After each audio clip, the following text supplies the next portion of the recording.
కొంతమంది ఏదైతే నా మీద ఎలిగేషన్స్ వేయడం కానీ లేకుంటే ఏదైతే చెప్పడం కానీ మీరు చేస్తూ ఉన్నారో దాని గురించి ఈరోజు నేను మీకు చెప్పాలి, కనీసం నా వైపు నుంచి కూడా మీరు వినాలి అనే ఒక బాధతో నేను ఈరోజు వచ్చి చెప్తా ఉన్నాను. సో దయచేసి మీరు అందరూ కూడా వింటారు, విని నాకు కూడా మీ ద్వారా న్యాయం జరుగుతుందనేసి నేను ఈరోజు ముందుకు వచ్చి మాట్లాడుతూ ఉన్నాను. ఫస్ట్ నేను కూడా చెప్పేది వినండి, తర్వాత మీ ఇష్టం. సో ఎవరైతే మదన్ మోహన్ మానిపాటి మా డిపార్ట్మెంట్కి వెళ్ళి కంప్లైంట్ చేస్తున్నారో దాని మీద ఈరోజు నేను క్షుణ్ణంగా మీతో మాట్లాడతాను. మా మ్యారేజ్ 2013లో అయింది. నవంబర్ 2013లో పెళ్ళి అయింది మా ఇద్దరికి. ఇది అరేంజ్ మ్యారేజ్. 2013లో పెళ్ళయింది. 2013 నుంచి మేము ఒక 1 year ట్రావెల్ చేసాం. ఆ 1 year ట్రావెల్లో 2 కవల పిల్లలు, నాకు 2 పాపలు. నేను ఇంకా నాకు లా కంప్లీట్ చేయలేదు. అప్పటికి నేను ఇంకా లాలోనే ఉన్నాను. 2010 నుంచి 2015 వరకు నా లా గ్రాడ్యుయేషన్ నేను కంప్లీట్ చేయాల్సి ఉంది. సో లాలోనే నాకు పెళ్ళి అయింది. సో 2014లో నేను కన్సీవ్ అయ్యాను. 2015లో నాకు పిల్లలు పుట్టారు. ఏప్రిల్ 2015 నా పిల్లలు పుట్టారు. 2015లో మేము ఆగస్టులో ఒకసారి మినిస్ట్రీ ఆఫ్ ట్రైబల్ అఫైర్స్ అని, అందులో మినిస్ట్రీ ఆఫ్ ట్రైబల్ అఫైర్స్ అని ఉంటుంది. అందులో నేషనల్ ఓవర్సీస్ స్కాలర్షిప్ అని ఉంటుంది. ఆ నేషనల్ ఓవర్సీస్ స్కాలర్షిప్ కోసం మదన్ మోహన్ నేను ఇద్దరం కూడా ఇంటర్వ్యూకి వెళ్ళాం. ఆ ఇంటర్వ్యూ అయిపోయిన తర్వాత అందులో అతను సెలెక్ట్ అయ్యారు. ఆ తర్వాత నేను సెలెక్ట్ అవ్వలేదు. ఇండియన్ ఓవర్సీస్ స్కాలర్షిప్ ఎందుకంటే పూర్ పర్సన్స్కి మాత్రమే, ఎస్సీ ఎస్టీ ఎవరైతే ఉంటారో వాళ్ళకి మన స్టేట్ నుంచి, మన గవర్నమెంట్ నుంచి వేరే గవర్నమెంట్కి వెళ్ళడానికి, వేరే గవర్నమెంట్ నుంచి వేరే కంట్రీకి వెళ్ళడానికి ఇచ్చే ఇండియన్ గవర్నమెంట్ వాళ్ళ మీద కొన్ని కోట్లు ఖర్చు పెట్టి చదువుకోవడానికి బయటకు పంపిస్తుంది. ఇది 2013లో కూడా ఆయన వెళ్ళున్నాడు. దానికి ఉన్న మెయిన్ కండిషన్ ఏంటంటే బిలో పావర్టీ ఉండాలి. ఎస్సీ ఎస్టీ వాళ్ళు బిలో పావర్టీ ఉండాలి.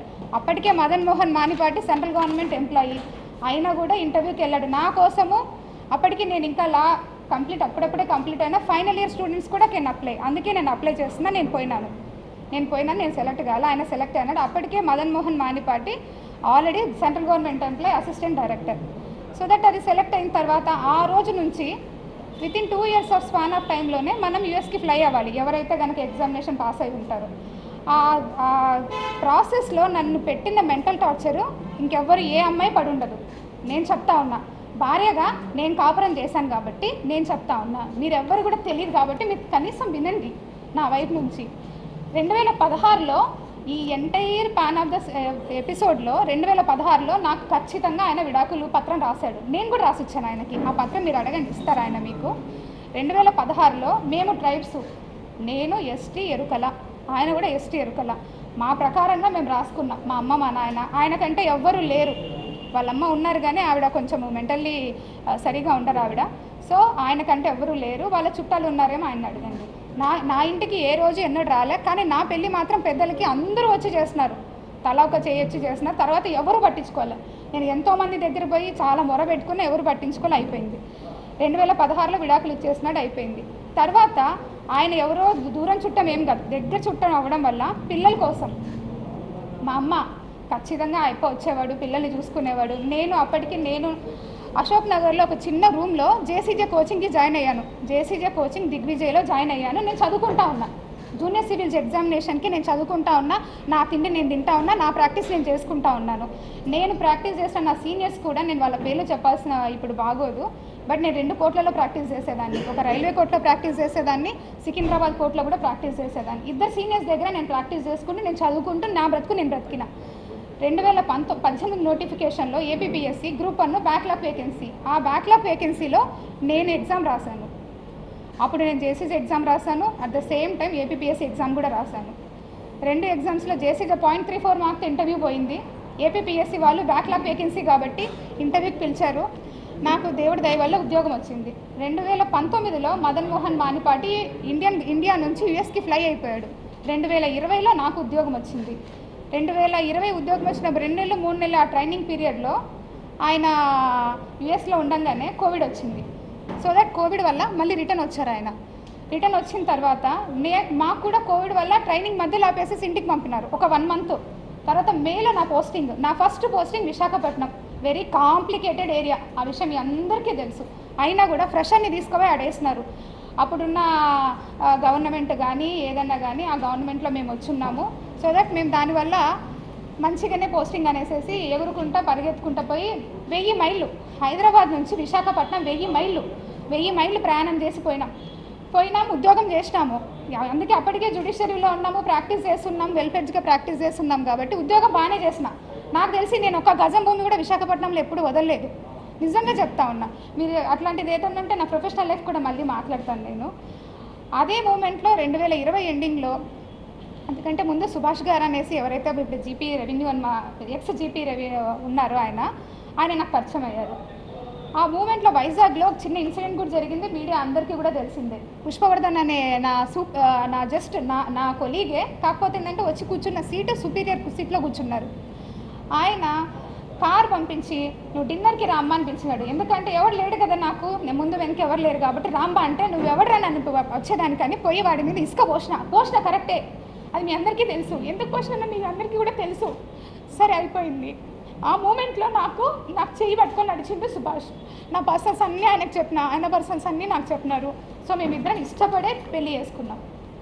అప్పటికి ఆయనకు పెళ్ళయింది, ఆ భార్యతో విడిపోయి ఉన్నాడు, ఒక పాప ఉనింది. ఆ పాపను వచ్చి చూసుకొని పోవాలన్నాడు. నేను కూడా బాధ్యత వహిస్తానని చెప్పినాను. సో నా పిల్లల గురించి కూడా ఆయనకు చెప్పిన, నా ఎంటైర్ స్టోరీ ఆయనకు చెప్పిన. ఆయనకు నచ్చింది, నాకు నచ్చింది, మా అత్తకి మా అత్తకి నచ్చింది. మా మామయ్య గారు లేరు, మా వదిన ఉన్నారు, వాళ్ళ ఫ్యామిలీకి నచ్చింది. నేను 2021 వరకు వైజాగ్లోనే ఉన్నా. 2022 నేను విజయవాడ ట్రాన్స్ఫర్ చేయించుకున్నా. ఎందుకంటే అప్పటికే నా పైన రోజు పేపర్లోనే రోజు ఎంత స్ట్రెస్ అంటే ఒక ఆడపిల్లకు ఉద్యోగం చేయడము. ఇంతమంది అబ్బాయిల్లో నేను ఒక్కదాన్ని మాట్లాడుతున్నాను, మీరు అర్థం చేసుకోండి. అంత స్ట్రెస్లో కూడా నేను జాబ్ చేసిన. నాకు ఈ గొద్దు విశాఖపట్నంలో నేను చెయ్యనని రిటర్న్లో రాసిచ్చి వచ్చిన. నేను నా ప్రొఫెషన్ కంప్లీట్ కాకుండానే నేను విశాఖపట్నంలో పని చేయలేను ఇంత ప్రెజర్లో అనేసి. అక్కడ ఏం తప్పు చేసినామో నాకు ఇప్పటి వరకు అర్థం కాలే. ఉద్యోగమే చేసినాం, నేనేం తప్పు చేయలే. సార్ తప్పు చేస్తుంటే నేను పనిష్బుల్ అవుతాను గవర్నమెంట్ ద్వారా. నేను వచ్చిన నా మొగుడు ఇల్లు తీసిండు, నేను సంసారం చేస్తూనే ఉన్నాను. నేను దేవుడు మరి నాకు ఇన్ని కష్టం పెట్టాలని ఏమైనా కన్సీవ్ అయ్యానో నాకు తెలీదు. ప్రెగ్నెంట్ అయ్యాను. నేను ప్రెగ్నెన్సీ వచ్చిన తర్వాత బిడ్డను ఏమైనా చంపుకోగలనా నేను? సరే అనేసి బిడ్డను కూడా నేను ట్రావెల్ చేసిన. మా అత్త సపోర్ట్ చేసింది, వదిన చేసిండు, ఆయన చేసిండు, అందరు చేసిండు. 9 నెలలు బిడ్డ నేనే మోసిన, నేనే కన్నా. బిడ్డల్ని కూడా మీరు ఆయన మెసేజెస్ అన్నీ చూపిస్తాను మీకు. నేను ఇంకొకరి భార్య అని తెలిసి, నేను ఇంకొక బిడ్డకి తల్లినని తెలిసి కూడా నన్ను ఎంత హర్రాస్ చేశాడో, సెక్సువల్ హర్రాస్ ఎంత చేశాడో అన్ని చాటింగ్ చూపిస్తాను. నేను మీకు అబద్ధం చెప్పాను, ఎవ్రీథింగ్ చూపిస్తాను.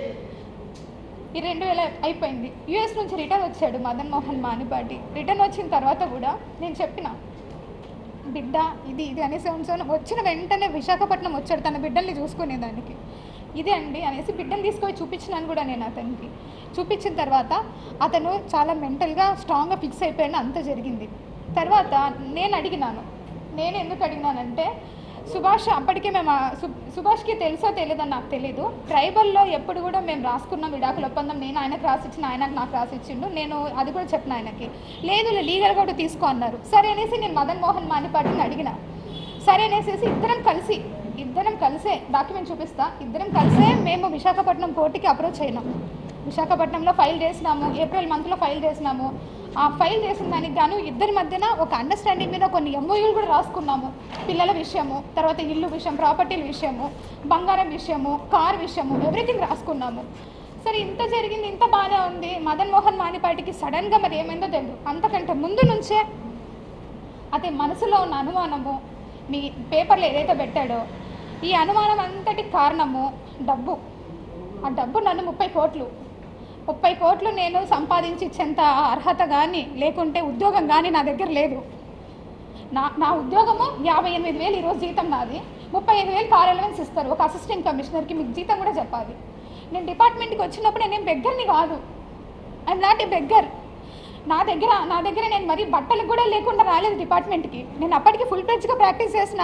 నెలకి నాకు కనీసం 70,000 జీతం వచ్చి ఉండేది నాకు. నేను చాలా కష్టపడేది. ఇద్దరు సీనియర్ల దగ్గర వర్క్ చేయడం అంటే అంత ఈజీ కాదు. మీరు ప్రాక్టీస్ చేస్తే మీ ఎవరినన్నా చేస్తుంటే మీకు అర్థమవుతుంది. నెలకి 70,000 ఈజీగా ఎంత తిన్నా ఎంత పడేసుకున్నా 20,000 కంటే ఎక్కువ ఖర్చు అవ్వదు. 50,000 ఏం చేసుకుంటాను ఆడపిల్లని? ఎప్పుడూ దాచుకునేదాన్ని, బంగారం కొనుక్కునేదాన్ని, బట్టలు కొనుక్కునేదాన్ని. ఎందుకంటే అప్పటికే మదన్ మోహన్ మానిపాటి ఆయన ఆల్రెడీ సంపాదిస్తూ ఉన్నాడు, నేను ఎవరికి పెట్టుకునే పని లేదు. ఎంతసేపు వచ్చింది సంపాదించిందంటే నేను ఎవ్రీ ఇయర్ ప్రాపర్టీ స్టేట్మెంట్స్ ఇచ్చాను, చూసుకున్న నా పేరు మీద ఏమేమి ఉంటాయి, ఏమేమి కథ మీరు ఇప్పుడు మీరు ఆధార్ కార్డ్ కొట్టినా పాన్ కార్డ్ కొట్టినా వస్తుంది. బట్ ఒక్క విషయం ఏంటంటే I'm not a beggar. Especially ఏంటంటే ఇంత ఇష్యూ జరగడానికి కారణం ఐఎమ్ వన్ ట్రైబ్. నేను ఒక ఎస్టీ అమ్మాయిని కాబట్టి ఇంతమంది నన్ను టార్గెట్ చేశారు. ఇంతమంది అంటే అందరినీ నేను అనలేనండి. నన్ను ఎవరైతే ఇంతగా ఎలా మాట్లాడుతున్నారు అనేది నాకు ఈరోజు కనీసం మీరు ఒక్కొక్కరు చెప్పాలి. మీరు అదే వేరే కులం వాళ్ళని అనగలరా? ఒక ట్రైబ్ అమ్మాయి నేను ఉద్యోగం చేయకూడదా? నేను మంచి బట్టలు వేసుకోకూడదా? నేను నగలు వేసుకోకూడదా? నేను సంపాదించకూడదా? నేను కష్టపడి అడ్వకేట్ ప్రాక్టీస్ చేశానండి. నేను ఎవరి దగ్గర ఒక సొమ్ము లాక్కోలే. నాకు చేతనైతే ఒక 10 మందికి ఉద్యోగం కోసం నా దగ్గర తెలిసిన వాళ్ళని ఎంతోమందిని అడిగాను నేను. ఇంకా సాయిరెడ్డి సార్ గురించి వస్తే మీకు చెప్పాల్సిన వెరీ ఇంపార్టెంట్. ఆయన ఒక రెస్పెక్టెడ్ పర్సన్. విజయసాయిరెడ్డి సారు నేను ఫస్ట్ టైం విశాఖపట్నంలోనే చూసిన ఆయన్ని. నాకు చిన్నప్పటి నుంచి ఒక సర్పంచ్ కూడా తెలియదు. మా రాయలసీమలో నేను నంద్యాల, మా రాయలసీమలో ఆడపిల్లలు దేనికి బయటకు పోయి ఊర్లు తిరిగేది, లేకుంటే ఎంఆర్ఓ ఆఫీస్లకు తిరిగేది నాకు తెలీదు. నేను ఎన్నడూ ఒక సర్పంచ్ని కూడా చూడలేదు నేను పుట్టి పెరిగినప్పటి నుంచి. ఒక్కసారిగా ఒక ఎంపీ గారు నాకు పరిచయం అయ్యేసరికి అబ్బా ఇలా ఉంటుంది. ఒక ఉద్యోగము అంటే చాలా చామింగ్గా చేశాను దాన్ని, చాలా ఛాలెంజింగ్గా చేశాను నేను. ఫస్ట్ పోస్టింగ్ కదా ఎగిరి చేసినాను మేము. సో నేను సార్తో ప్రేమ సమాజం అనే ఒక ఇన్స్టిట్యూషన్ ఉంది, అది ఎండోమెంట్ డిపార్ట్మెంట్లో పబ్లికేషన్ అయి ఉంది. సెక్షన్ 6C అంటే ఒక అసిస్టెంట్ కమిషనర్ కంట్రోల్లో ఉన్న ఇన్స్టిట్యూషన్ అది. ఆ సమాజంకి 30 ఎకరాల ల్యాండ్ ఉంది. ఆ ల్యాండ్ అంతా కూడా బీచ్ రోడ్లో ఉంటుంది. అందులో సాయి ప్రియ రిసార్ట్స్ అని ఉంది. ఆ రిసార్ట్స్ వాళ్ళు 30 ఎకరాల భూమిని వాళ్ళొక్కరే ఎంజాయ్ చేస్తూ చాలా తక్కువ అమౌంట్ నాకు గుర్తులేదు, అప్ టు 5 lakhs లోపే ఉంది. చాలా తక్కువ అమౌంట్ని వాళ్ళు పే చేస్తూ ఉన్నారు. అది నా దృష్టికి వచ్చింది సార్ ద్వారా. సరే అనేసి నేను ఇన్స్పెక్షన్కి వెళ్ళాను. అప్పటికే నాకంటే ముందు ఒక 10 మంది ఆఫీసర్స్ చూసింటారు అలాంటి, కానీ ఎవ్వరు ఎవిక్షన్ చేయించలేదు. నేను పోయినాను, సాయి ప్రియ సార్ వాళ్ళతో మాట్లాడాము. సార్ అన్నారు మేము ఇది వాడుకుంటున్నాం, మిగిలిందంతా కూడా ఖాళీగా ఉందన్నారు. Then I said that sir మీరు అలా ఉన్నప్పుడు మరి మా భూమి మాకు ఇచ్చేయండి, మాకు అప్పచెప్పండి. ఆ ప్రేమ సమాజం వాళ్ళు వేరే వాళ్ళకి అయినా లీజ్కి ఇచ్చుకుంటారు, వాళ్ళు ₹1 బెనిఫిట్ పొందుతారు అన్నారు. మరి మా 2.5 ఎకరాల్లో వాళ్ళు ఆల్రెడీ అప్పటికే 1/4 బిల్డింగ్ వాళ్ళ కళ్యాణ మండపం కట్టుకున్నారు, 3/4 బిల్డింగ్ మన ఎండోమెంట్ డిపార్ట్మెంట్ ల్యాండ్ వాడుతూ ఉన్నారు. సో దట్ ఆ 3/4 బిల్డింగ్కి కూడా నేను చాలా అమౌంట్ నన్నే అడిగారు ఎంత లీజ్ అమౌంట్ అని. నేను రిజిస్ట్రేషన్ డిపార్ట్మెంట్కి అప్లై చేసి అప్పుడున్న మార్కెట్ వాల్యూ ఎంత ఉందో 22.5 లక్ష అమౌంట్, 5 లక్షల లోపల అమౌంట్ కంటే 22.5 లక్ష అమౌంట్ని ఒక్కసారిగా వాళ్ళకి లీజ్కి పెంచేసి అప్పుడున్న కమిషనర్ గారు అర్జున్ రావు గారు ఇచ్చారు. ఇక్కడ నేను ఎవరి ల్యాండ్ తీసుకొని వచ్చాను? ఎండోమెంట్ భూమిగా తెచ్చాను. ఎవరికి ఇచ్చాను? ప్రేమ సమాజంకేగా తెచ్చాను. ఇది నాకు సార్తో ఉన్న పరిచయం. దాని తర్వాత ప్రతి డిస్టిక్లో కూడా ట్రస్ట్ బోర్డ్స్ ఉంటాయి. ఎండోమెంట్లో ఏమేమి జరుగుతుందో మీకు కూడా తెలియాలి కాబట్టి చెప్తున్నాను. ట్రస్ట్ బోర్డ్స్ కూడా ప్రతి ఒక్క జ్యూరిస్డిక్షన్లో ఎమ్మెల్యే కానీ సర్పంచ్లు కానీ లేకుంటే అక్కడ ఉన్న హానరబుల్ రెస్పెక్టెడ్ పీపుల్స్ ఎవరైనా సరే చెప్తే వాళ్ళు ఒక లిస్ట్ ఇస్తారు. ఆ లిస్ట్లో కమిషనర్ అల్టిమేట్ అథారిటీ ఉంటుంది. ఆ అల్టిమేట్ అథారిటీ కోసం సార్ వాళ్ళు కూడా మాకమ్మ ఇవన్నీ కూడా ట్రస్ట్ బోర్డులు ఎన్ని ఉన్నాయో అడిగాను. ఆ విధంగా డిపార్ట్మెంటల్ ఇష్యూసే మాట్లాడినాం సార్తో. నేను ఎక్కడ కూడా నా పర్సనల్ ఇష్యూ ఒక్కటి కూడా చేయించుకోలేదు. ఎవరైనా ఉంటే కూడా అలాంటివి ఉన్నా మీరు నాకు అడగండి, నేను చెప్తాను. ఈ విధంగా పరిచయమైన వ్యక్తి, ఆయన వయసు ఏంది? నా వయసు ఇప్పుడు 35 ఏళ్ళు, ఆయన వయసు 68 ఏళ్ళు. ఎట్లా ఇది? ఎట్లా మాట్లాడతారు మీరు? అంటే ఏ ఆఫీసరు ఏ ఎమ్మెల్యేతో మాట్లాడద్దా? ఏ మినిస్టర్తో మాట్లాడద్దా? ఏ ఆఫీసర్లు మాట్లాడద్దా? ఇప్పుడు నేను మీతో మాట్లాడుతున్నాను, ఇంత మాత్రాన్ని మీకు నాకు ఏమైనా రిలేషన్ ఉన్నట్ట? ఒక ఆడపిల్ల మాట్లాడకూడదా? అంత పెద్ద ఆయనతో మీరు మాట్లాడేటప్పుడు కనీసం నేను ఇక్కడే ఉన్నానుగా, సస్పెన్షన్ పీరియడ్లో ఊరు దాటకూడదని నాకు ఇచ్చారు ఆర్డరు. ఆ మూమెంట్లో మీరు నన్ను అడిగి ఉండొచ్చుగా, నా నెంబర్ ఎవరి దగ్గర నుంచైనా తీసుకొని ఉండొచ్చు మీరు. సో మీరందరూ రాసినారు, మీరందరూ మీన్స్ ఎవరెవరైతే ఎలిగేషన్ వేసినారో రాసినారు, బాగుంది. ట్విట్టర్ గురించి మీరు కామెంట్ చేశారు. నేను ట్విట్టర్లో పోస్ట్ చేయకూడదా? నాకు right to freedom of speech లేదా? ఆర్టికల్ 14 నాకు అప్లై కాదా? Article 21 right to privacy. నా ప్రైవసీని అంతా తీసుకెళ్ళి ఈరోజు మీరు కొంతమంది మీడియాలో పెట్టారు. అది ఎంతవరకు న్యాయం? నా ప్రైవసీ మీది కాదు. నాకు రైట్స్ లేవా? కాన్స్టిట్యూషన్లో వచ్చిందే ఎస్సీ ఎస్టీ కోసం, కాన్స్టిట్యూషన్లో వచ్చిందే ఎస్సీ ఎస్టీ కోసం. అది ఈరోజు డివేట్ అయిపోతూ ఉంది.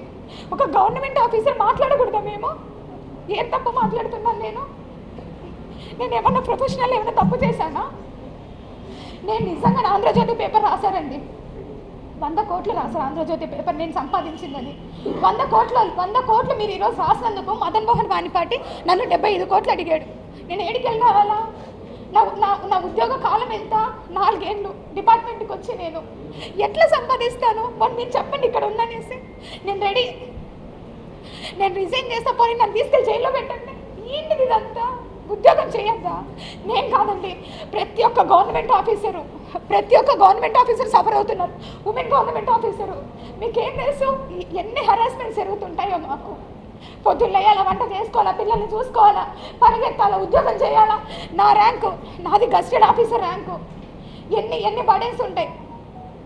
మీరు నా ప్రొఫెషనల్ లైఫ్ గురించి కూడా నేను తప్పకుండా మాట్లాడతాను. నేను ఎందుకు సస్పెండ్ అయినా కూడా మీకు తెలియాలి. ఇది రైట్ టైం నేను మాట్లాడడానికి. వద్దు, ఒక స్ట్రైబ్ అమ్మాయి ఉద్యోగం చేయకూడదు అంటే నేను చేయను అంతే. మేము మంచి బట్టలు వేసుకోవద్దు, మంచిగా మాట్లాడకూడదు. ఇప్పుడు నా ఎంప్లాయీస్ ఉన్నారు, ఎంప్లాయీస్కి నేను మీకు ఒక హైరార్కీ ఉంటుంది. ఎవరికి జోనల్ జర్నలిస్ట్ ఉంటారు, డిస్ట్రిక్ట్ జర్నలిస్ట్ ఉంటారు, తర్వాత మీకు హెడ్ ఉంటారు, ఇవన్నీ ఉంటారు. మీకు ఒక హైరార్కీ ఉన్నప్పుడు నాకు కూడా ఒక హైరార్కీ ఉంటుందిగా. Commissioner, additional commissioner, regional joint commissioner, deputy commissioner, assistant commissioner, executive officers. ఒక డిస్ట్రిక్ట్ అడ్మినిస్ట్రేటివ్ కంట్రోల్ కింద అందరూ ఎగ్జిక్యూటివ్ ఆఫీసర్స్ ఉంటారు. దుర్గా టెంపుల్ హుండీకి కూడా అసిస్టెంట్ కమిషనరే కేసు పంపించాలి. ఇది ఒక hierarchy. Section 6A, B, C అని 3 ఇన్స్టిట్యూషన్స్ ఉంటాయి, 3 హైరార్కీలు ఉంటాయి. నేను నా కంట్రోల్లో ఉండే అన్నీ కూడా సెక్షన్ 6C ఇన్స్టిట్యూషన్స్, అంటే బిలో 5 lakhs రూపీస్ ఉన్న ఇన్కమ్ ఉన్న ఇన్స్టిట్యూషన్స్ నా దగ్గర ఉంటాయి. నాకు 9 ఛార్జీలు పెట్టారు. ఆ 9 ఛార్జీల్లో ఒక ఛార్జీ నెంబర్ 5 మాత్రమే నాకు సంబంధించింది. మిగిలిన 8 ఛార్జీలు సెక్షన్ 6Aకి సంబంధించినవి, అంటే రీజనల్ జాయింట్ కమిషనర్ కంట్రోల్లో ఉంటాయి. సెక్షన్ 6B ఒక డిప్యూటీ కమిషనర్ కంట్రోల్లో ఉంటాయి. సెక్షన్ 6D మఠం కమిషనర్ కంట్రోల్లో ఉంటుంది. నాకేమి లీజ్ అమౌంట్ కలెక్ట్ చేసుకొని బ్యాంకులో వేసే అథారిటీ నాకు ఉండదు. I'm the supervising officer. The assistant commissioner is a district supervising officer. ఎక్కడైనా థెఫ్ట్ జరిగినా ఇమీడియట్గా పోయి నేను యాక్షన్ తీసుకొని దాని మీద కేసు ఫైల్ చేసేసేసి నేను కమిషనర్కి రిపోర్ట్ చేయాలి. ఎవరైనా ఎంక్రోచ్మెంట్ జరిగినా నేను చేయాలి. ఎవిక్షన్ నేను చేయించలేదని నాకు ఛార్జ్లో పెట్టారు. విశాఖపట్నంలో 1200 కోట్ల భూమిని తెచ్చి కలిపాను నేను ఎండోమెంట్ డిపార్ట్మెంట్లోకి. ఎన్ని ఎవిక్షన్స్ చేయించామో, ఎన్ని కొట్టేసినామో మీకే తెలుసు. అన్ని కాపాడిన వాళ్ళం ఇక్కడ చేయలేక కాదు. పుచ్చవారి చౌల్ట్రీకి కాంగ్రెస్ పార్టీ ఆఫీస్ ఉన్నది, అది మీకు కూడా తెలుసు. దాని వెనకాల చాలా ల్యాండ్స్ ఉన్నాయి. నేను ఎవిక్షన్కి పగడబందీగా అన్నీ రెడీ చేసుకున్నాను. నేను అప్పుడున్న మినిస్టర్ గారు ఆగమన్నారు, ఆగాం. మొన్న కూడా ఎవిక్షన్ పెట్టాం, ఎమ్మెల్యే గారు ఆగమన్నారు, ఆగాం. ఇంకేం తప్పు చేశాను నేను పని చేయగలనా? నా దగ్గర పని సామర్థ్యం లేదా? పర్సనల్ విషయాలు, ప్రొఫెషనల్ విషయాలు అన్నిట్లో సఫర్ అవుతున్నానండి. బిడ్డ ఉంది, చంటి బిడ్డ ఉన్నాడు. అట్లీస్ట్ బిడ్డను చూసుకోవడానికి కూడా టైం లేదు నాకు. మీరు అనుకుంటున్నారు ఫీల్డ్ ఆఫీసర్ నేను. పొద్దున్న పోతే సాయంత్రం ఎప్పుడో 10ంటికి 11 గంటలకు వస్తా. ఏమన్నంటే యాటిట్యూడ్గా మాట్లాడుతుంది అంట. ఎక్కడండి యాటిట్యూడ్? నేను పెట్టానండి ఆస్క్ త్రూ కోర్ట్ అని నేను పెట్టాను. అతను డబ్బులు అడిగినప్పుడు ఆస్క్ త్రూ కోర్ట్ అని పెట్టాను. So now it is over. ఆయన నన్ను ఏం హరాస్ చేస్తున్నాడో ఏంటో ఓవర్. ఇప్పుడు నేను సుభాష్తోనే ఉన్నాను అనడానికి మీకు ఇది ఒక ప్రూఫ్. ఇది రీసెంట్గా బాబుకి ఒక ఫోటోషూట్ చేయించాం మేము.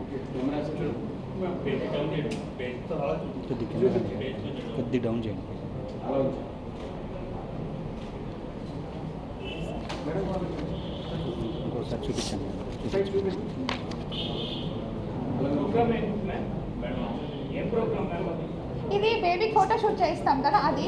అండ్ ఇంకా బర్త్డే పార్టీ అండ్ మా అత్తమ్మ వాళ్ళు అందరం కలిసి బేబీకి నేమ్ సెరమనీ, తర్వాత ఫుడ్ ఫీడింగ్ అన్నీ చేసినాము. అది ఓకే, అది నేను చూపిస్తాను. మేమిద్దరము కోర్టులో ఫైల్ చేస్తున్నాం కదా, ఇదిగోండి మ్యూచువల్ డైవర్స్ ఫైల్ చేసిన కాపీ. మా అడ్వకేట్ గారు సతీష్ కుమార్ గారు విశాఖపట్నంలో ఉంటారు. ఆయన మీరు కావాలంటే మీరు ఆయనతో కూడా మాట్లాడవచ్చు, whether we file or not. ఆ నంబరింగ్ కూడా అయింది, ఆ నంబర్ కూడా చెప్తాను నేను మీకు కావాలి అంటే. దిస్ ఇస్ సార్ ఏప్రిల్లో సార్, ఏప్రిల్లో ఫైల్ చేశాము. ఇయర్ 2024 ఏప్రిల్లో mutual divorce. For mutual divorce కూడా ఆయన 1 year నన్ను డిమాండ్ చేశాడు. నా దగ్గర అంత లేవని కూడా చెప్తున్నాను. నా దగ్గర నుంచి ప్రామిసరీ నోట్ కూడా రాయించుకున్నాడు.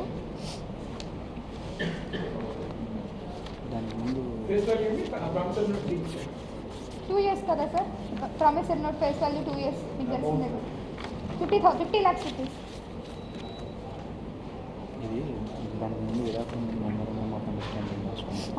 విడాకుల ముందు మేము అడ్వకేట్ దగ్గర ఫైల్ చేసాము. అప్పుడు ఒక MOU రాసుకున్నాం. ఈ MOUలో క్లియర్గా నా దగ్గర నుంచి సైన్ తీసుకున్నాడు.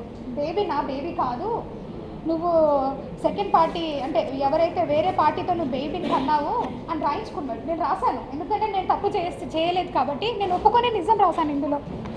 తర్వాత కార్ గురించి మాట్లాడాడు. కార్ కూడా at the time of order degree అప్పుడు నేను ఇస్తానని చెప్పాను, అది కూడా రాశాడు.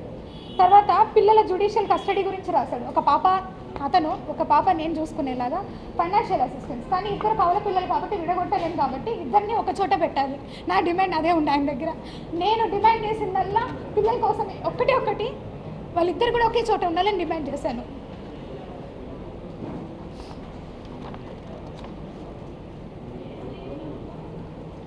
ఇక్కడ రాశారు, therefore the total listed above points has to be fulfilled by the said 2 parties. ఈ రెండిటి వల్ల నువ్వు మ్యూచువల్ డైవర్స్కి నేను వస్తున్నాను, మనం మ్యారేజ్ డిజాల్వ్ చేస్తున్నాము, నువ్వు నీ ఇష్టం వచ్చిన లైఫ్లో నువ్వు ఉండ నేను రాశాను, నీ పర్సనల్ లైఫ్ని నువ్వు చూసుకొని ఆయన రాశాను. ఇంకా నేను ఏం చేశాను మీరు ఒకసారి చెప్పాలి. ఎందుకంటే సార్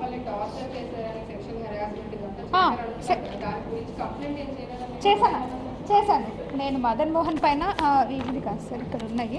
ఇందులో నేను ఇంకొకరు భార్య అని తెలిసిన తర్వాత, ఇంకొక బిడ్డకి తల్లి అని తెలిసిన తర్వాత కూడా అతను విజయవాడకు వచ్చినప్పుడు నన్ను హోటల్కి రా నాతో సెక్స్ పార్టిసిపేట్ చేయి, అది కూడా ఉంది.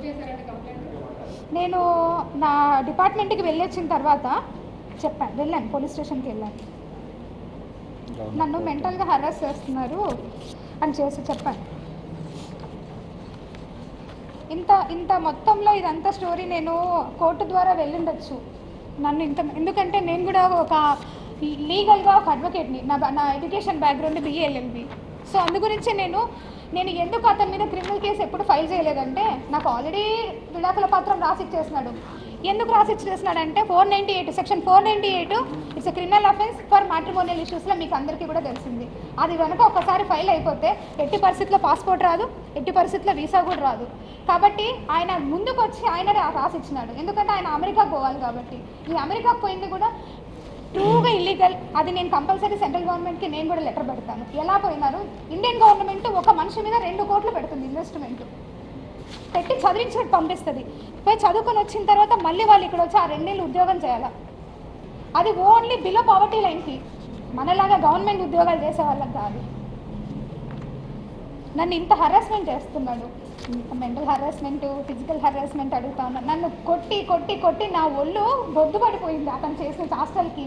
నేను ఇంకా లా చదువుతాను అప్పటికే. కడుపుతున్నప్పుడు కూడా కొట్టాడు. ఇంకేంటి నేను అతనితో ఎందుకు ఉండాలి? కడుపుతున్నప్పుడే చెప్పినా నేను మా వాళ్ళందరికీ, నేను ఉండనంటే ఉండను, మీకోసము పిల్లలు ఉండే వరకు నా బాధ్యత కాబట్టి నేను ఉంటాను. ఎందుకంటే ఇంత పొట్ట కవల పిల్లలంటే నా స్ట్రెచ్ మార్క్స్ ఇక్కడి వరకు ఉంటాయి తెలుసా మీకు? అరే ఎట్లా మాట్లాడతారంటే అసలు ఎలా ఇది సాధ్యం? విజయసాయి రెడ్డి సార్ ఎంత పెద్ద మనిషి ఆయన. అరే ఆయన వయసుకి నా వయసు కన్నా తేడా లేదా కనీసం? మహాన్యూస్ అన్నిసార్లు ఆయన పేరు పెట్టి రాస్తూ ఉన్నారు. అసలు నేను ఇక్కడే ఉన్నా, లోకల్లోనే ఉన్నా. సస్పెన్షన్ ఆర్డర్లో క్లియర్గా మెన్షన్ చేసి ఉన్నారు ఎక్కడ పోకూడదని. నేను కమిషనర్కి మెసేజ్ పెట్టినా, సార్ బిడ్డల్ని చూసుకునేదానికి పోవాలి సార్ అనేసి నేను మెసేజ్ పెట్టిపోతా. అరగంట పర్మిషన్ అయినా సార్కి మెసేజ్ పెడతాను. నేను సస్పెన్షన్లో కూడా నేను సార్కి పర్మిషన్ అడిగిన మెసేజ్ పెడతాను. అన్నిసార్లు అలా ఒక పెద్ద ఆయన గురించి రాస్తూ ఉన్నారు కదా మీరు. రాసేటప్పుడన్నా కనీసం వయసు గుర్తు రాలేదా మీకు? అరే నేను మాట్లాడితే తప్ప ఇంకెవరితో మాట్లాడాలి? మేము ఓన్లీ లేడీ ఆఫీసర్స్తోనే మాట్లాడేది ఒక రూల్ పెట్టండి. గవర్నమెంట్ ఆఫీసర్స్ అసలు మాట్లాడకూడదని కాన్స్టిట్యూషన్లోనే అమెండ్ చేయండి. పోనీ ఒక గవర్నమెంట్ ఆఫీసర్ మాట్లాడకూడదా? ఎంతసేపు మదన్ మోహన్ చెప్పాడు బాగుంది. ఎందుకంటే ముందు వెళ్ళాలి అన్నాడు. ఎక్స్ వై జెడ్ ఇంతమందితో అంటా ఉన్నాడే.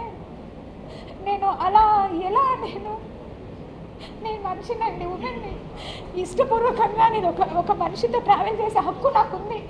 నా ప్రైవసీ రైట్స్ అన్నీ మీరు తీసుకోమని ఈరోజు పరిచేసుకున్నారు ఇష్టం వచ్చినట్లుగా. నేను చావాలా? నేను నా చావుకి కారణం ఎవరైతే ఎలిగేషన్స్ వేశారో వాళ్ళే అవుతారు. నా బిడ్డలకి వాళ్ళే రెస్పాన్సిబుల్ అవుతారు. ఎందుకంటే బ్రతకడం ఇంకా తెలిసిన వాళ్ళు, తెలియని వాళ్ళు, ఫ్రెండ్స్. జాబ్లో చాలా అంటే చాలా చామింగ్గా పనిచేసేదాన్ని. అందరూ ఎంప్లాయీస్ కూడా నేను వెళ్తున్నానన్నా కూడా ఏ రికార్డ్ చూస్తుందో ఏంటో అనే భయంతో ఉండేవాళ్ళు. ఇప్పుడు ఇంకే ఆఫీసర్స్ ముందు వర్క్ చేయాలి, నేను ఉద్యోగం కూడా వదిలేసి వెళ్ళిపోవాలి. గవర్నమెంట్ ఉండదు, ఏ గవర్నమెంట్ అన్నా రానియండి, గవర్నమెంట్ ఆఫీసర్కి సంబంధం ఉండదు. ఇప్పుడు మళ్ళీ రీఇన్స్టేట్ చేస్తారు. మళ్ళీ నేను ఒక దగ్గరికి ఆఫీసర్గా పోవాలి. అక్కడ లోకల్ పర్సన్స్ చెప్పింది చేయాలి కదా. లేదు నేను మీకు చెయ్యను అని అంటామా మేము? నేను రిక్రూట్ బై ద గవర్నమెంట్గా, అంతేగాని పొలిటికల్ పార్టీస్తో కాదు. అరే నేను ఒక బ్యాక్లాగ్ వేకెన్సీ వచ్చాను, కష్టపడి అంతో ఇంతో నేను కూడా చదువుకునే ఉద్యోగానికి వచ్చాను. ఎంతసేపు ఆంధ్రజ్యోతి పేపర్లో రాసింది 5 రోజులు రాశాడండి వరుస పెట్టి.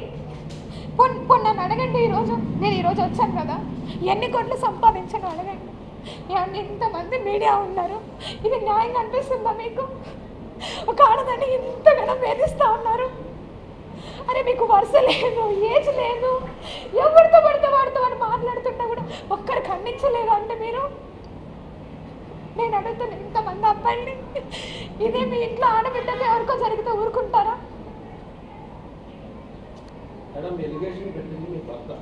అది ఓకే. మీ భర్త పెట్టిన లెటర్ కంప్లైంట్ ఆధారంగానే వార్తలు వేశారు ఎవరైనా? అవునండి. ఇందులో మీడియా వాళ్ళు సొంతగా మదన్ మోహన్ గారు అనే మీడియా వాళ్ళు పరిచయం గారు మీ గురించి కూడా ఎవరికి తెలియాలని విషయం లేదు. సో ఇందులో మీడియా చేసిన తప్పు ఏంటంటే ఆయన కంప్లైంట్ పెట్టాడు దేవాదాయ శాఖ కమిషనర్ గారికి. ఆయన కంటెంట్ ని చెప్తే ఎలా తప్పుతుందండి? ఇప్పుడు మీరు చేశారంటే మంచాడు పెద్ద అంటున్నారు మీరు, కరెక్టే, ఓకే చెప్పుకోవచ్చు, ఇష్టం. కానీ ఇందులో మీడియా తప్పు ఏంటండి? ఇందులో మీడియా ఏం వక్రీకరించింది? అందులో ఉన్న విషయాలు వక్రీకరించింది ఏమన్నా విషయం చెప్పండి. నేను మాట్లాడతాను. నేను ఇక్కడ లోకల్లోనే ఉన్నాను. ఒక ఎలిగేషన్ వచ్చినప్పుడు మీకు మినిమంలో రైట్ ఉంటుంది. అరే ఒకసారి మాట్లాడదాము, ఒక గవర్నమెంట్ ఆఫీసర్ కదా, ఒక లేడీ కదా. Media, we have a judiciary sir. And Indian government కానీ any government, any state, any కంట్రీకి ఒక జ్యుడిషియరీ సిస్టమ్ ఉంది. ఆ జ్యుడిషియరీ సిస్టంలో ట్రయల్ అనేది జరుగుతుంది.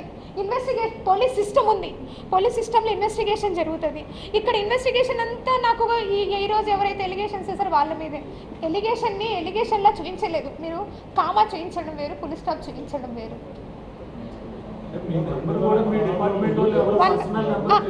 One by one. ఇప్పుడు ఆ లెటర్ డిపార్ట్మెంట్కి ఇచ్చారు కదా, డిపార్ట్మెంట్ నుంచి లెటరు కమిషనర్ గారికి ఇచ్చానని అంటున్నారు. బయటకి లెటర్ ఎలా వచ్చిందని నేను ఏమైనా తెలుసుకోవచ్చా? నాకు ఏమన్నా రైట్ ఉందా? అలా వస్తుందా డిపార్ట్మెంట్ నుంచి బయటకి లెటర్? ఆర్ మదన్ మోహన్ ఏమన్నా మీకు లెటర్ ఇచ్చి ఉన్నాడా?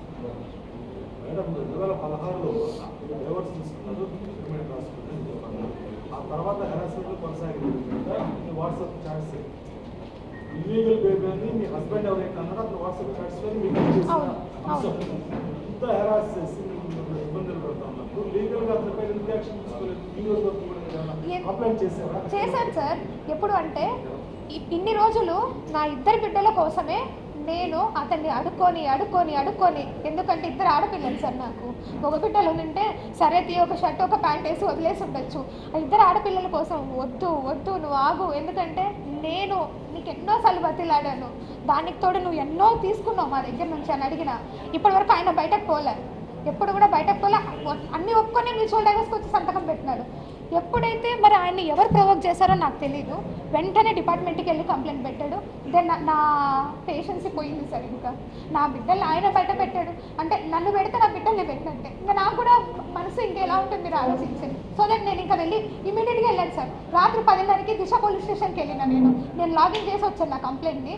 తర్వాత మరుసటి రోజు పోయి గవర్నర్పేట పిఎస్లో పెట్టినాను. సీఏ గారితో కూడా చెప్పేసి వచ్చిన. ఫోన్ చేశారు, ముందు రోజు కంప్లైంట్ పెట్టున్నాడు, మరుసటి రోజు ఫోన్ స్విచ్ ఆఫ్ అయినది. మేడం గారు, ఎస్ఐ గారు అక్కడే నా ముందే 4 సార్లు కాల్ చేసింది, ఫోన్ స్విచ్ ఆఫ్. ప్రభుత్వాధికారిగా ఒక రాజకీయ నాయకుడు అంటే ఒక విజయసాయి ఆయన పోస్టింగ్స్కి మీరు ఎలా రెస్పాండ్ అవుతారు? ట్విట్టర్లో సార్ పోస్ట్ చేశారు, సో దట్ నేను సార్కి రిప్లై ఇచ్చున్నాను. మీరు ఏదో కొన్ని పెట్టున్నారంట, అది నేను ఒకసారి చూసుకోలేదు ఇప్పటి వరకు, మళ్ళీ చూసుకున్నాను. నిన్నటి నుంచి కంటిన్యూగా నేను పెట్టకూడదా, మాట్లాడకూడదా అంటే ప్రభుత్వ ఉద్యోగం అయితే ఫ్రీడమ్ ఆఫ్ స్పీచ్ నాకు లేదా? సర్వీస్ రూల్స్ ప్రకారంగా సారు అక్కడ ఏదైతే చెప్పున్నారో నేను ఒకసారి మీరు అది చదివితే నేను దాన్ని చూస్తా. ఆయన అడిగారు కాబట్టి ఒక్కసారి నా ఫోన్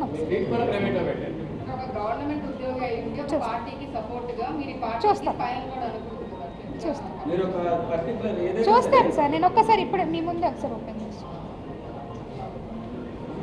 రాజకీయ నాయకుల పోస్టింగ్లకి ప్రభుత్వాధికారి రెస్పాండ్ అవ్వకూడదని కూడా మీరు మేబీ నాకు తెలిసి ఉండకపోవచ్చేమో మీరు అన్నది.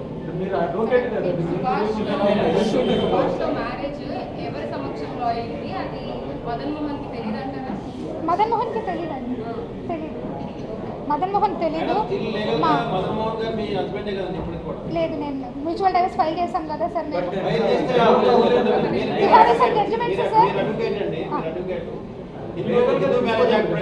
మా మ్యారేజ్ నేను టైప్ సార్, మా దాంట్లో ఆకు ఒక ఇచ్చి కూడా వదిలించుకుంటాను. మీరు ఒకసారి చూడండి మాకు సార్. అది నేను ఇప్పుడు మీరు ఏదైతే అన్నారో మా మ్యాట్రిమోనియల్ గురించి, అది కోర్టు ద్వారా వెళ్తాను సార్. నేను కోర్టు ద్వారా ఆన్సర్ చేస్తాను.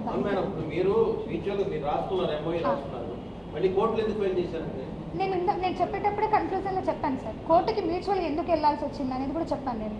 కాదు మేడం, మీరు రాజ్యాంగ ప్రకారం మాట్లాడుతున్నారు, మరి డైవర్స్ కూడా రాజ్యాంగ ప్రకారం వెళ్ళాలి కదా, మీ సాంప్రదాయం ప్రకారం వెళ్ళినా కూడా పర్మిషన్ టైంలో కోర్టు అప్రోచ్ అవ్వాలి కదా. 2016లో రాసుకున్నాం కదా సార్. 2016 డిసెంబర్ ఎండింగ్లో రాసుకున్నాం, అంటే 2017 నుంచి అనుకోండి. 2019లో ఆయన ఫ్లై అయినాడు. ఆ 2 ఏళ్లలో పిల్లలు ఉన్నారు కాబట్టి ఆయన కంపల్సరీ పిల్లలకు చూసుకోవాలి. నేనైతే ఎలాగో కంప్లీట్గా పక్కకే ఉన్నాను, నేనేం ఆయనతో కలిసి ఏం లేను. మీరు అశోక్ నగర్లో వెళ్ళి ఎంక్వైరీ కూడా చేయొచ్చు. నేను ఆ పీరియడ్లో ఏమైనా కలిసి ఉంటే మాత్రం అతనితో ఆయన చెప్తాను. నేను దాన్ని ఇప్పుడు సార్ అడిగినట్టుగా డైవర్స్, మ్యూచువల్ డైవర్స్ ఏదైతే అన్నారో దాన్ని నేను కోర్టులో ఛాలెంజ్ చేస్తాను. ఖచ్చితంగా కోర్టులోనే అడుగుతాను నేను.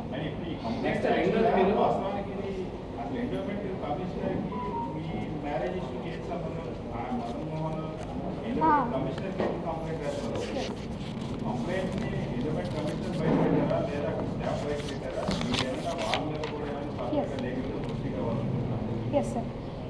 ఒక డిపార్ట్మెంట్కి, మా డిపార్ట్మెంట్ కాదు కదా సార్, ఎనీ డిపార్ట్మెంట్కి చాలా టపాస్ వస్తూ ఉంటాయి. ఆ టపాల్స్ అని ఇప్పుడు నా ఆఫీస్లో కూడా టపాల్స్ వచ్చి ఇన్షియల్ వేసేసి పంపిస్తాం. వన్స్ ఒకసారి ఇన్షియల్ వేసిన తర్వాత గవర్నమెంట్ ఆఫీసర్ ఆ టపాని 80% బయటకి ఇవ్వం. వాళ్ళకి కావాలి అంటే వాళ్ళు ఒక లెటర్ ద్వారా తీసుకొని దాన్ని స్కాన్ చేసుకొని మళ్ళీ వాళ్ళ కాపీ మాత్రమే ఇస్తాం. కొంతమంది తప్పు రాసినామమ్మ మళ్ళీ ఏంటమ్మా అంటారు. ఇక్కడ ప్యూర్గా నాకు తెలిసి నేను చెప్తా ఉన్నా, ఇంకా ఈరోజు తెలియాలి కాబట్టి. కమిషనర్ గారి దగ్గరికి ఆయన వెళ్ళారంట. కమిషనర్ గారు అది క్లియర్గా చెప్పారు, ఇది మీ మ్యాట్రిమోనియల్ ఇష్యూ, మీరు కోర్టు కానీ పోలీస్ కానీ ఉంటుంది, మీరు అప్రోచ్ అవ్వండి అని. వెంటనే అతను అడిషనల్ కమిషనర్ దగ్గరికి వెళ్ళారు. ఆయన విషయం విన్నారో లేదో నాకు తెలీదు, మీరు ఏదన్నా చెప్పాలనుకుంటే రిటర్న్లో ఇవ్వండి అన్నారంట.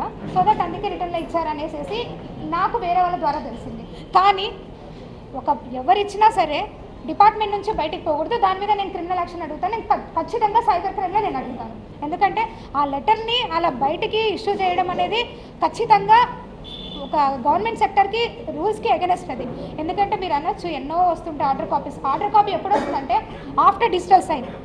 ఒక కమిషనర్ డిజిటల్ సైన్ అయిపోయిన తర్వాతనే ఆర్డర్ కాపీ వస్తుంది. దాన్ని మీకు ఎలాగో మాకంటే ముందు ఎక్కువగా ఆర్డర్స్ తెలిసిపోతూ ఉంటాయి. అది అడిషనల్ కమిషనర్కి ఇచ్చారని నేను విన్నాను. మరి I don't know whether address commissioner చేస్తారు, కమిషనర్ తీసుకోలేదంట సార్. అడిషనల్ కమిషనర్ గారికి ఇచ్చారని నేను విన్నాను.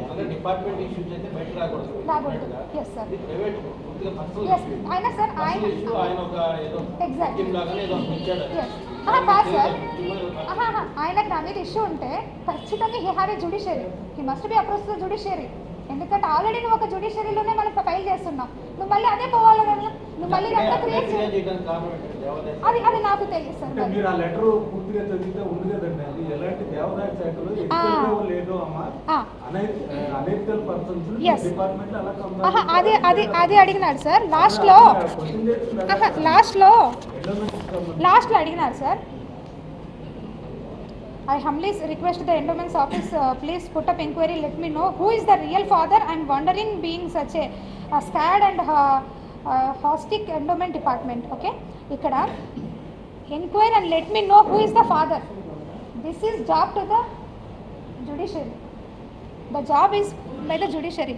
నేను ఒక నిమిషం నన్ను చదవనియండి. అక్కడ అతను ఆ లెటర్లో ఇలాంటి డిపార్ట్మెంట్లో, ఇది ఒక పవిత్రమైన డిపార్ట్మెంట్లో ఒక అనెథికల్ పర్సన్ ని ఎలా ఉంచారు అనేది అతను ఎలిగేషన్ చేస్తూ, ఒకవేళ ఇది ఎథికల్ అయినప్పుడు ఆవిడ ఆ తండ్రి కాదనుకున్నాడు కదా, బిడ్డ ఎవరు కాదండి అని అది యాస్పెక్ట్ కమిషనర్ గారు దీనికి జ్యూరిడిక్షన్ సార్ తేల్చడానికి. అక్కడ వరకు మీరు అది మరి ఎథికల్ కాదని నేను మీకు అడుగుతున్నాను సార్, కమిషనర్ గారు కాదు కదా, మీరు అడిగారు కాబట్టి ప్రతి ఒక్కరికి సరే సార్, ప్రతి ఒక్కరికి ఛాన్స్ ఉంది ఎవరికైనా అడగడానికి. జడ్జిమెంట్ గురించి చెప్పారు కానీ మీ కుల సంఘం ప్రకారమే మేము డైవర్స్ తీసుకున్నాం అంటారు. అంటే మీరు ఇన్ని రాజ్యాంగం చట్ట ప్రకారం తీసుకున్నారు, అప్పుడే మ్యూచువల్ డైవర్స్ చేసుకోవచ్చు. నేను ఆయనకు రాసి ఇచ్చిన, ఆయన నాకు రాసి ఇచ్చినాడు సార్, అది మనం కోర్టులో.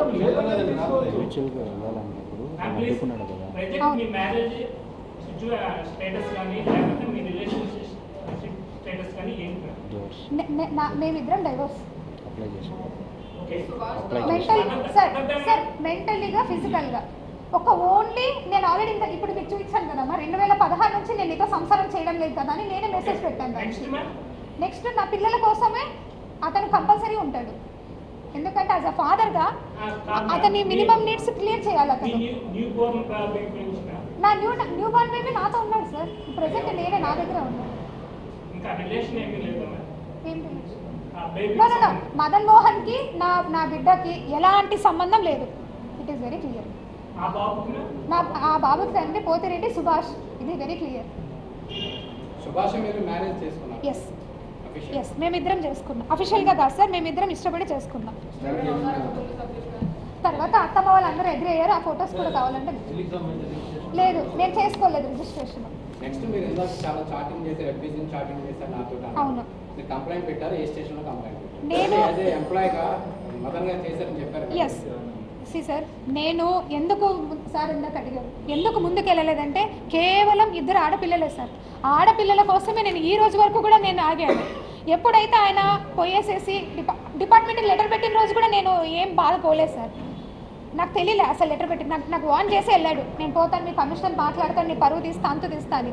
మాట్లాడుతుంటారులే అనేసేసి నేను లైట్ తీసుకుని, ఎప్పుడైతే లెటర్ ఇంకా గురించి నాకు తెలిసిందో నేను స్ట్రైట్ అవే పోలీస్ స్టేషన్కి వెళ్ళాను.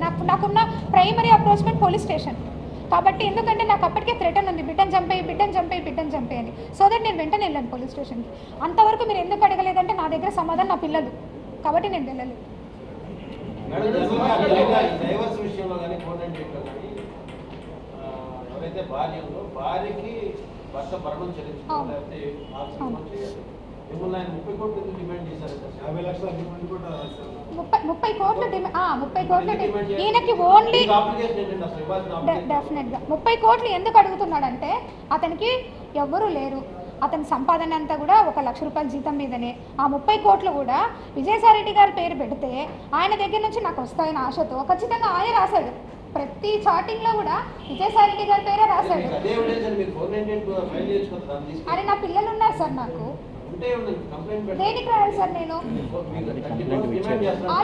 ఆల్రెడీ మేమిద్దరం కలిసి మ్యూచువల్ డైవర్స్ కూడా వేసినాం సార్.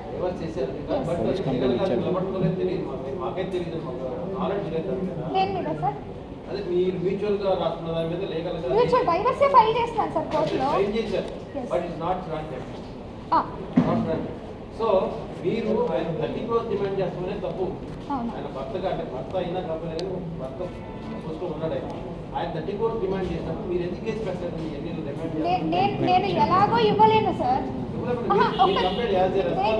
దేనికి సార్ నేను ఫైల్ చేయాల్సింది? అతను నా బిడ్డలకి తండ్రి, అతను తీసుకుని ఒక సెకండ్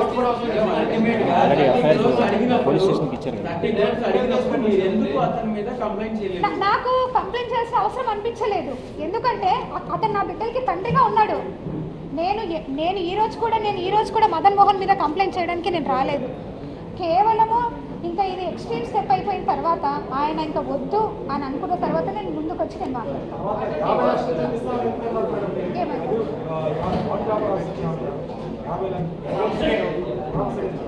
అది కూడా పిల్లల పేరు మీద వేస్తారు. ఏడంట సార్ డబ్బు ఫస్ట్ నుంచి డబ్బే సార్ నా లైఫ్ సార్. మీరు ఫస్ట్ నుంచి చూస్తారు. నాకు ఇచ్చాడు సార్ 30 లక్షలు మీరు సార్ మీకు చూపిస్తాను. నాకు ఇచ్చాడు కూడా. అండ్ లీగల్గా బ్యాంక్ ట్రాన్సాక్షనే రాశాను సార్ మా సార్. ఇంకోటి భయ్యవారే సార్ సార్ సెకండ్ పేజ్ ఉంటుంది. 30 లక్షలు నాకు ఇచ్చాడు సార్. ప్లీజ్ ఇప్పుడు మదన్ మోహన్ మీరు ఎక్కడున్నారు, ఎవరితో ఉన్నారు అన్ని చేయగలిగారు. మీరు మదన్ మోహన్ మీద ఎటువంటి ఎంక్వైరీ నాకు అవసరం లేదు సార్. అదేంటండి ఎందుకు సార్? నేను ఆయనతో ఉంటాననుకున్నప్పుడు కూడా ఇవాళ విడిపోయిన లవర్స్ కూడా ఎంక్వైరీ పెడుతున్నారు. నాకెందుకు సార్? నాకేమో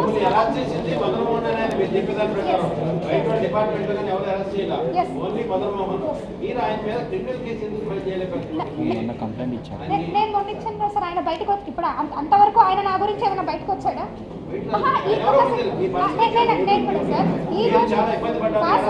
ఈ రోజు వరకు కూడా మదన్ మోహన్ మానిపాటి ఇన్ని లాస్ట్ 3 months నుంచి విజయసాయి రెడ్డి గారి గురించి, సుభాష్ గురించి చాటింగ్ చేస్తాం మదన్ మోహన్. మరి ఇన్ని రోజుల నుంచి బయటకు రాలే. ఈ రోజు ఎందుకు బయటకు వచ్చినట్టు అది నాకు తెలియదు sir.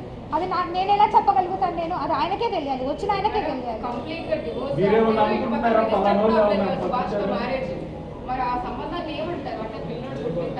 That will be, I will be asked to do the source. అమ్మ మీరు లివింగ్ రిలేషన్ గురించి, అడల్టరీ గురించి అమ్మ మీరు ఒకసారి చూడండి. లివింగ్ రిలేషన్ గురించి, అడల్టరీ గురించి supreme court is also given judgements and article 14 hopefully ఉండొచ్చు సార్. నేను చెప్తాను. మదన్ మోహన్ మానిపాటి వెనకాల నా స్నేహితుడు ఒక అతను ఉన్నాడు. అతని పేరు రమణారావు అలియాస్ రామ్. ఇతను ఇటు సుభాష్కి పెట్టిగా స్పైగా ఉన్నాడు, అటు అతనికి స్పైగా ఉన్నాడు. ఐ డోంట్ నో మరి ఎందుకు అతను ఏం ఎక్స్పెక్ట్ చేసి నన్ను ఇంత, ఎందుకంటే నా ప్రతి మూమెంట్ నేను ఇక్కడెక్కడో విజయవాడ తాడేపల్లిలో ఉంటున్నా, ఆయప్ప హైదరాబాద్లో ఉంటాడు. ఇక్కడ ఏం జరుగుతూ ఉంది, ఏం కథ అనేది ఈచ్ మూమెంట్ నేను ఏ రోజు ఎన్ని గంటలకు బయలుదేరిపోతా ఉన్నానో కూడా ఆయప్పకు తెలిసిపోతూ ఉంది. నా ఇంటికి మా ఆయన ఎన్ని గంటలకు వస్తూ ఉన్నాడో కూడా ఆయప్పకు తెలిసిపోతూ ఉంది. నన్ను అవన్నీ మెసేజ్లన్నీ పెట్టాడు, వచ్చాడు వాడు అనేసి మళ్ళీ మెసేజ్లు ఇవన్నీ కూడా చేస్తూ ఉన్నాడంటే you have a good spy here. ఇంత ఇంత ఇంత రౌండ్ సర్కిల్లో నా లైఫ్ అనేది లీడ్ అయింది. అది మీరు అర్థం చేసుకోండి. I don't no sir. ఇప్పుడే చూసారు కదా మీరు మెసేజ్. ఎవరికి రామ్ గురించి మాట్లాడుతున్నారా? ఏమో మరి ఏముండొచ్చో నాకు తెలియదు. నేను ఎలా చెప్తాను సార్? ఉండొచ్చేమో, నాకు ఎలా తెలుస్తుంది? వాళ్ళ ఇంటెన్షన్స్ ఏమున్నాయి నాకు ఎలా తెలుసు? సరే ఇదిగోండి 30 లక్షలు నాకు ఇచ్చాడు.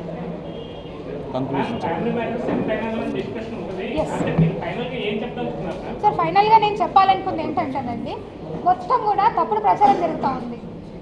దయచేసి మీరందరూ కూడా ఓ ఫ్రెండ్ అనుకుంటారో, సిస్టర్ అనుకుంటారో, లేకపోతే మీ ఇంట్లో పిల్ల అనుకుంటారో, లేకపోతే పోనీ రోడ్డు మీద పోయి ఆడపిల్ల అనుకుంటారో, కనీసం హ్యూమన్ రైట్స్ అంటే ఉన్నాయండి నాకు. అట్లీస్ట్ దాన్నన్నా కాపాడండి. ఇంత క్యారెక్టర్ అసాసినేషన్ ఇస్తా ఉన్నా, రేపు పొద్దున బయటకు పోయి నేను ఎట్లా మోహన్ చేయించాలా, ఎట్లా ఉద్యోగం చేయాలా?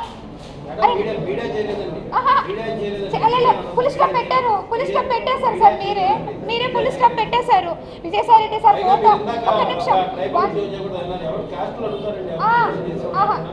నాకు తెలియదు సార్,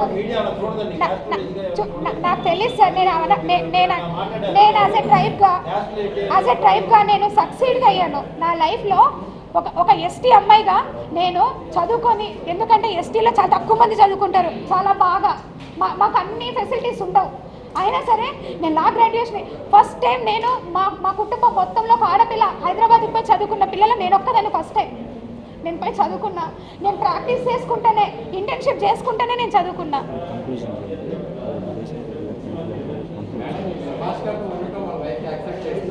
అది అది అది అది అది నా ప్యూర్ పర్సనల్ సార్. నాకు సుభాష్తో కనుక ఏమైనా ఇష్యూ ఉన్నా, సుభాష్కి నాతో ఏమైనా ఇష్యూ ఉన్నా నేను కోర్టు అప్రోచ్ అవుతాను. దయచేసి సుభాష్ గురించి అయితే మాత్రం నేను మాట్లాడడానికి రాలేదు.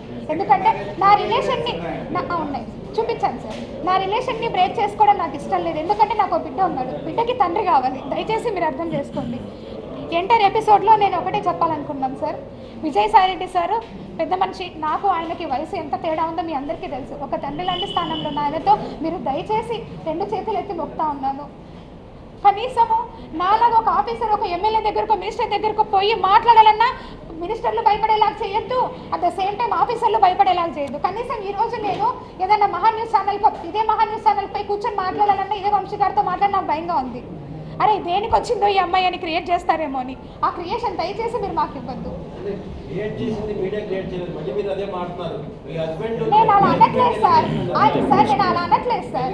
అంటే మీరు ఏదో కావాలని చెప్పి ఇంట్లో నుంచి వాళ్ళని తీసుకొచ్చి సార్ సార్ తీసుకొచ్చి మాట్లాడుతున్నారు. నేను అలా అనట్లేదు సార్. కానీ ఒక్క చిన్న మాట, అరే మన ఊర్లోనే ఉంది ఆ అమ్మాయి, మనందరం కూడా దుర్గా టెంపుల్లో పనిచేసిన ఒక్క మాట మాట్లాడి ఉండొచ్చు కదా sir. I want to say another thing sir. ఏదైతే నేను సస్పెన్షన్ పీరియడ్ జరిగిందో దాని గురించి అంత క్లారిటీగా చెప్పాను. అది నేను ఛార్జెస్ కూడా ఇస్తాను. నేను వర్క్ చేసింది ఇదే విజయవాడలో ఎన్నో ఎవిక్షన్స్కి నేను ఆల్రెడీ నోటీసులు చేసినాం. విశాఖపట్నంలో కూడా చేస్తున్నాం. ఇక్కడ ఫణి కుమార్ అని ఒక ఇన్స్పెక్టర్ ఉన్నాడు. ఆ ఇన్స్పెక్టర్ వల్ల ఎంటైర్గా ఈ ఆంధ్రజ్యోతి పేపర్ ఉండొచ్చు, ఈనాడు ఉండొచ్చు, ఏదైనా ఉండొచ్చు, ఇంత ఓపెన్ మీడియాలో I just want request for you everything. దయచేసి మీరు పేపర్లో రాసేటప్పుడు పర్సనల్గా పెట్టుకోకండి సార్. ఎందుకంటే దానివల్ల మాకు మెంటల్గా కానీ చాలా డిస్టర్బ్ అయిపోతుంది. సెక్షన్ 354 కూడా మోడెస్టీ ఆఫ్ ఉమెన్ ఎంత జరుగుతా ఉంది పేపర్లో సార్. పేపర్లో కనీసం అదన్నా మీరు రిక్వెస్ట్ చేయండి. మీడియా అంటే ఇట్ ఈస్ వెరీ స్ట్రాంగ్. నేను ఈనాడు పేపర్లో చూసా, చదువుకొని ఎగ్జామ్స్కి ప్రిపేర్ అయ్యాను. చాలా గౌరవం ఉంటుంది మీడియా అంటే. ఇంత దిగజారిగా మాట్లాడతారా మీడియా అనేది? రేపు పొద్దున్న ఫ్యూచర్ జనరేషన్కి మీరు కనీసం నిలబడాలి సార్. లేదంటే గవర్నమెంట్కి మేము రిక్వెస్ట్ చేస్తున్నాం, కొన్ని రూల్స్ అన్నా మార్చండి జర్నలిజంలో అట్లీస్ట్. ఇప్పుడు నేను మాట్లాడాను కదా సార్. మీరు విజయసాయిరెడ్డి గారి గురించి పదే చాటింగ్లో మీ హస్బెండ్ చెప్పారని చెప్పారు కదా. ఎప్పుడన్నా సాయిరెడ్డి గారు పెద్ద మనిషి ఎందుకు ఆయన గురించి మాట్లాడలేదు? N number of times sir, N number of times chatting. ఎవరు అతను 1 వేలో మాట్లాడతారు కానీ 2nd వేలో మాట్లాడారు కదా సార్ ఎవరు కూడా. నేను ఎంత రిక్వెస్ట్గా మెసేజ్లు పెట్టాను, కోపం వచ్చినప్పుడు నేను కూడా మాట్లాడాను. ఫైనల్గా నేను మీ అందరికీ లేదు సార్, ఫోన్ స్విచ్ ఆఫ్ అవుతుంది. Phone switch off. ఆడ సిఎస్ఐ గారు కూడా మాట్లాడారు. ఫైనల్గా I just want to request you all sir, దయచేసి ఒక పెద్ద మనిషిని ఆయనని మీరు అనేటప్పుడు కనీసం ఒక మాట అడిగిండాల్సింది అడగలేదు. ఇప్పటికైనా దయచేసి అర్థం చేసుకొని నా బిడ్డకి తండ్రి సుభాష్, ఇది మీరు ఇప్పుడైనా మీరు నమ్మి మీరు ఏదైతే మాట్లాడారో అదంతా కూడా ఒక్కసారిగా మీరు కనీసం చేయండి. ఏదైనా ఉంటే జ్యుడిషియరీకి నేను అప్రోచ్ అవుతాను. నాకు పర్సనల్గా ఏమైనా ఇష్యూ ఉంటే సుభాష్తో నేను అప్రోచ్ అవుతాను. ఇంతకు మించి నేను మీ దగ్గర నుంచి ఏం కోరుకోవట్లేదు. అట్లీస్ట్ రాజే విజయవాడకి ఒక వేరే ఊరి నుంచి వచ్చిన ఒక అమ్మాయి ఇక్కడ పనిచేస్తుందనైనా సరే మీరు చెప్పండి చాలు. I'm so happy for that sir. Thanks. మీ అందరు కూడా ఈరోజు కనీసం నా మొర వినడానికైనా మీరు అందరూ వచ్చినందుకు I'm very happy to all each and మీ ప్రతి పేరు మీద కూడా నేను థ్యాంక్స్ చెప్పుకుంటున్నాను. ఇప్పుడైనా గవర్నమెంట్ ఆఫీసర్ రైట్స్ కాపాడండి. Thank you sir. And by the way నా కొడుకు పేరు మోతిరెడ్డి జియాన్స్ జయనందన్.